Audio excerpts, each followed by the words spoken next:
Yes, good morning. It is Wednesday, the 30th of September 2020. Welcome back to the best On Ground Weekday Kickoff.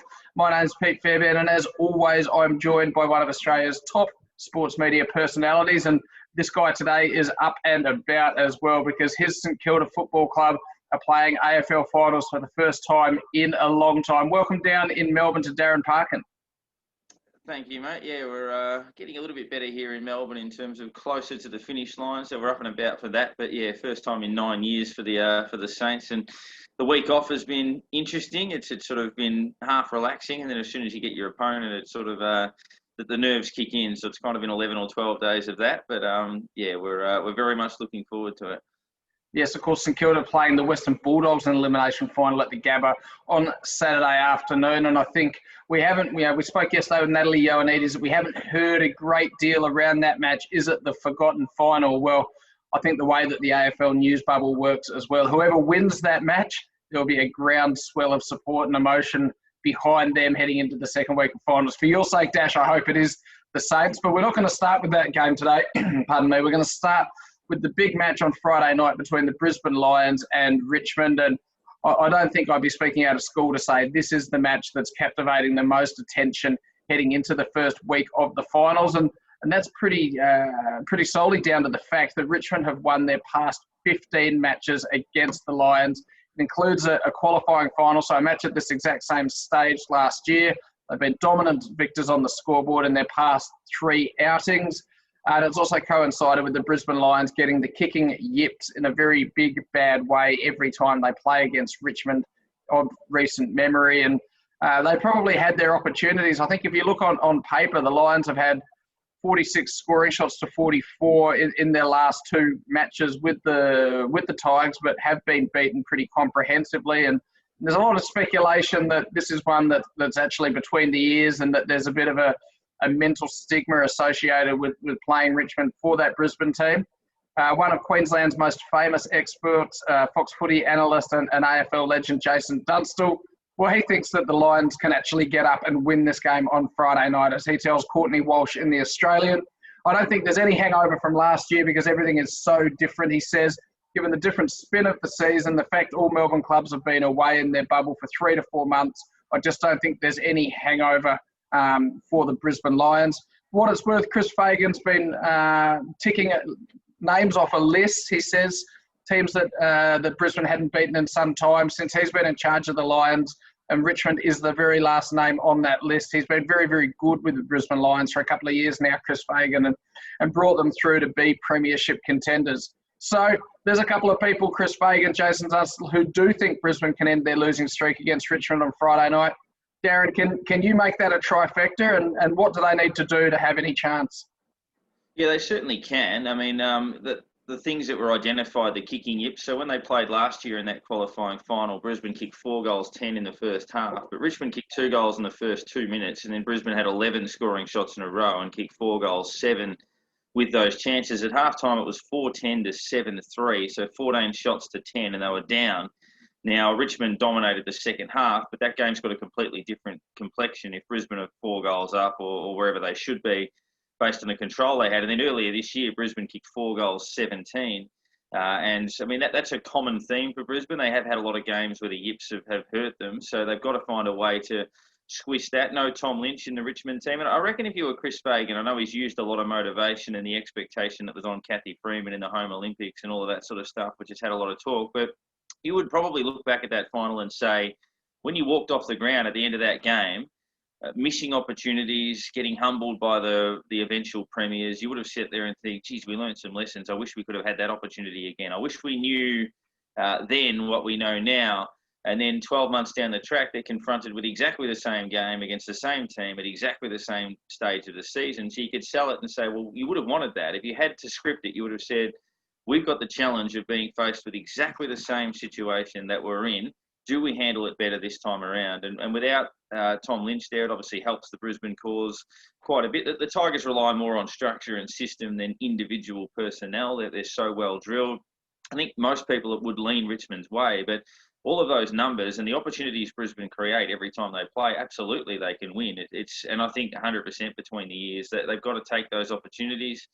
They've got to nail a couple of shots early. They can't be 1-5 at quarter time. It's just got to be take your early chances, put some scoreboard pressure on, because they generate enough momentum to do that. So, yeah, I think for me, it's not a clear-cut Richmond thing. It might be 60-40, 55-45, but Brisbane there'll be a lot of stages in the game where you think Brisbane are right in this. Who's the game breaker for the Lions? Who's the one player that really needs to step up for them to get the win? We often refer to Eric Hipwood, who gets his chances in front of goal. I mean, it's probably Charlie Cameron, who has been a little bit quieter in the back end of the year. He's had some good battles with Dylan Grimes in the past, but they're probably the two. I mean, Hipwood and Cameron have got the raw class in that forward line to genuinely hurt the opposition, Lincoln McCarthy being another one of those. And maybe you look at their midfielders that have got genuine scoreboard impact. We know Lachie Neale's a star, but probably somebody like Zorko, that type of player that could kick free, and have the other major influence on the contest for mine. But, yeah, I'd say Hipwood and Cameron kicking maybe 5 between them. Yeah, nice. And we moved from Brisbane over to Perth now, and the extraordinary circumstances for the Collingwood Football Club in their Joondalup resort quarantine as they prepare to play the West Coast Eagles in front of 35,000. That was sold out, I think 6 hours in Perth yesterday. So it's going to be a pretty hostile reception for the Pies, which is probably just how they like it. We've seen today that some of the Collingwood staff are in camper vans outside the resort because there aren't enough beds. It's hardly the ideal preparation to play an elimination final, but Collingwood defender Jack Crisp says that not only does he think his team can get the Chockies against the Eagles on Saturday night, he actually thinks that they have the quality to go all the way and win the premiership this year. We know that under the modern top 8 system, in which teams 5 to 8 are knocked out immediately with a single loss, only the Western Bulldogs, who came from 7th in 2016, have managed to win from outside the top 4. But Crisp says we've been a really good defensive team all year, and at times we've just struggled to kick a winning score. But if we defend really well, keep opposition to a low score, we've been giving ourselves really good chances all year, and we still think we've got a lot of great avenues to goal. He also looks ahead to the matchups and the fact that Josh Kennedy, Jack Darling and Liam Ryan are such threats in that Eagles forward line, and you've got Oscar Allen as well. But Chris says we've got some great defenders. Braden Maynard might get the job on Liam Ryan, and it could be Isaac Quayle, or it could be me at times. We're just going to be looking forward to stopping what they do in terms of coming back and blocking and trying not to let them do what they want to do. And of course, we know Josh Kennedy kicked 7 against the Pies earlier this season, so they'll be pretty determined to make sure that doesn't happen. Dash, if Collingwood could win in Perth against all of the odds, where would it rate amongst their great finals performances? Yeah, they've had a few famous interstate raids. I mean, Port Adelaide in 2002, and they beat them in the qualifying final. West Coast in the extra time final of 2007, which sort of set them up to go through to the prelim. They have had a habit of being quite plucky in these matchups, the Magpies. I mean, given the circumstances this year, it's so unique. I mean, as you say, that the staff in those positions have already been away from home for such a long period of time. It would be a monumental win. That they'll miss Jeremy Howe, we know. They'll miss Steele Sidebottom, who obviously won't get those guys back, but they're not as undermanned as they have been at other stages of the year. Their midfield getting back into it. They've really only been opened up twice this year. West Coast got hold of them in that game, and Melbourne at the Gabba. The two teams that I think kicked 100 points against them this season. But generally, they're pretty hard to score against. Even when they lose, they might lose a low-scoring grind. So they've got to obviously guard against West Coast, who kicked 18 goals, 3 against them in the middle of the season. The Eagles have probably only played, absolute top of their game footy for maybe 3 or 4 weeks this year. They've been at times scratchy, and they've had a lot of injuries, so they'll be bringing players back that haven't played for a while. I think logic suggests West Coast, but even if Collingwood win this game, they'll either have to play Port Adelaide and Adelaide in the second week, or Geelong, and then potentially, say, Brisbane at the Gabba or Richmond in a prelim. So the road to the flag for the Magpies is going to be a difficult one. But they are a side with a lot of finals experience. And look, in these unique times, we don't know how teams are going to handle, say, a 4th month on the road. Are they going to handle it better than anybody else? If they do, that might be the difference for them. But I think West Coast will look at this as an opportunity and say, we missed the top 4, yes, but we get to go home for 2 weeks. We win that, and then we know we've only got a 3-week assault on Queensland if we're going to win it. So I think the odds are against the Magpies, but you wouldn't rule them out. Yeah, Daniel Cherney in The Age with that story today. Getting a little bit of feedback there. Turn to our third story today, and of course it's finals time in the NRL as well. And we've got the Melbourne Storm coming up against Parramatta in a qualifying final on Saturday night at Suncorp Stadium. And one of the guys that all eyes will be on is an electrifying player, and that's 22-year-old Storm fullback Ryan Papenhuyzen. He's just 80 kilos ringing wet, but he insists that size doesn't matter for any small footballer who's prepared to play tough and continually add to their skill set. This is a story that comes from Joel Gould at NRL.com, and I've got to say, I don't know Joel Gould, but this is one of the most enjoyable rugby league stories I've read in a long time. It's a real deep dive into the journey as to how Ryan Papenhuyzen ended up at the Melbourne Storm. He was rejected. He grew up in that kind of Parramatta catchment and was rejected for being too small there. He went to the West Tigers, couldn't really break through, and then ended up at the Melbourne Storm, and their football manager, Frank Panisi, who really is one of the best in the business, took a bit of a punt on a kid who was small but electrifying, and brought him down to Melbourne in 2018. He had some hamstring trouble he had to overcome. He had the small factor to take in of trying to follow in the footsteps of a recently retired Billy Slater and making that fullback position his own. He saw off Scotty Drinkwater, who ended up moving to the Cowboys. He saw off Jerome Hughes, who shifted to the 7 jersey. So he's had to do it the hard way, Papenhuyzen. Now we're looking at a guy who, within the next month, could be an NRL premiership player and is really firming to be an impact player off the bench for New South Wales in State of Origin as well. When we look at the Melbourne Storm, Darren, they've got this innate ability to get the best out of blokes who are potentially on the scrap heap elsewhere. Are they the best club in any code at helping players reach their potential? And quickly, while we're talking about the Storm as well, I'd love to hear a Melbourne perspective on all the speculation this week regarding the future of Craig Bellamy and Cameron Smith. Yeah, it's funny on the second point, which we'll get to in a moment. The devil's probably in the detail about the way certain questions have been answered and what was or wasn't said. But yeah, I mean, a lot of clubs will identify can't be that small, you can't be that, you can't be this, and it's almost straight away there's a set of criteria. If we tick these amount of boxes, yes. But if there's any crosses, no. Whereas the reality is, well, let's watch this guy play. We'll watch him move. What can we do? What can we turn that into? And obviously, where you might lose something in size, you gain it in speed and agility and those sorts of things. And you can work it to your advantage. And I know for us here in Victoria, I know sometimes it annoys those in the other states that the team from the non-rugby state has been so consistently good for 15, 16 years now. Even with the controversies, but no, they're, as a state, we're obviously incredibly proud of what they've been able to do and their talent identification, their ability to help players fulfil their potential. I guess in an AFL comparison, you look at an Alistair Clarkson and what he's been able to do when he brings players across from other clubs. But yeah, it's been very, very special for the Melbourne Storm, their ability to just constant. That's how you stay at the top. We know you've got the superstars, but replenishing underneath. But I guess on that other point you raised around Craig Bellamy and Cam Smith, obviously the talk around the director of coaching at the Broncos from 2022 onwards, and some of the comments from the Melbourne Storm also come out and said, look, it's another attempt to derail us on the eve of a finals campaign, which is predictable and happens every year. He said that they're fundamentally untrue.